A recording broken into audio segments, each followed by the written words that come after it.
بسم الله الرحمن الرحيم. ربنا استعان على امور الدين ودين صلى الله على سيدنا محمد وعلى اله وصحبه وسلم اجمعين. وزيرك arrimaha gudaha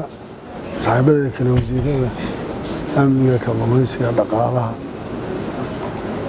iyo inta kale wasiirada kale iyo xildhibaanada iyo saraakiishaba inta halkaan lagu soo dhaweysay aad baan idinkaga mahadcelinayaa xaqiiqatan soo dhaweynta qiimaha iyo qadarinta leh ee soo dhaweysay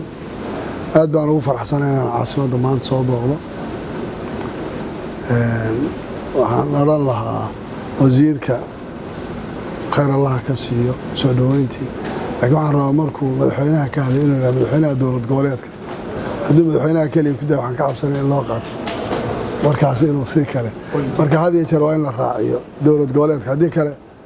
madaxweynahaas ku khaldamaya taas markaan ka soo gudbo waxaan u imid safar shaqo oo magaalada Muqdisho aan ku soo gaarnay waxaan qabanaynaa ay tahay wixii dan iyo dalka ka dhaw caasimadda wadanka madaxweynihii iyo rasaarihii iyo aqaladii iyo wasiiradii waa kulli wada joogo ee shaqada inta badan wadanka laga hayo caasimadda ku xiran tahay marka balinaan isaragno